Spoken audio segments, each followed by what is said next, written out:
একটু পরেই চান করে ভাত খেয়ে স্কুল যাবে, তার আগে আবার এক কাপ চা চাই। এই মেয়েটা আমার মতো চায়ের নেশা হয়ে যাচ্ছে। আর আজকে আছে বাবির বায়োলজি প্র্যাকটিক্যাল পরীক্ষা। ও তার আগে বলে নি, বাবি ক্লাস 11-এ পড়ে।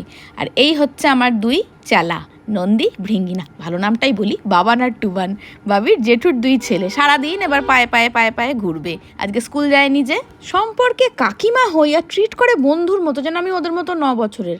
তবে আমার সেটা খুব ভালোই লাগে। আর এই শীত এলে গেলে দুটো পর্ব, একবার তোলোরে একবার নামাওরে।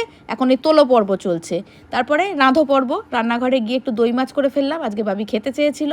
4টে বাজলে আমি কিন্তু সোজা চলে যাই জিমে, আর ফিরি ওই 6টার দিকে। তারপরেই তোমরা বলবে, হ্যাঁ এই 2 ঘন্টা জিম করে এসে সোজা রেস্টুরেন্টে? আরে হ্যাঁ, ভ্যালেন্টাইন্স ডের খাওয়াটা আমার পাওনা ছিল, সেদিনকে ছেড়ে দিয়েছি, বলেছিল ব্যস্ত আছি। আজকে সেই পাওনার খাওয়াটা আদায় করতে চলে এসেছি। জিম করি বলে রেস্টুরেন্টে খেতে যাবো না, এটা কোনো কথা হলো? স্যুপটা দুর্দান্ত ছিল। তারপরে বাঞ্জারা কাবাব অর্ডার করেছিলাম, যেটা খেয়ে তো মনে হচ্ছিল আমি বাঞ্জারাই হয়ে যাব, এত খারাপ ছিল। বাঞ্জারা হয়ে যায়নি, ভাগ্যে সেই ফিশ ফিঙ্গারটা অর্ডার করেছিলাম, এটা দুর্দান্ত ছিল। কিন্তু তারপর আর পেটে জায়গা নেই, মেন কোর্স খাবো কোথা থেকে? একটা চাউমিন অর্ডার করে 3 জন মিলে খেলাম। আর শেষ পাতে একটা বাটারস্কচ আইসক্রিম। আইসক্রিম খেয়ে আছাড় খাওয়ার কোনো নিয়ম নেই, কিন্তু এই মেয়েটা শুকনো খোলায় আছাড় খেয়েছে, তারপরে এই হ্যাঁ হ্যাঁ করে হাসছে। কোনো মানে হয়? লাগেনি ভাগ্যিস।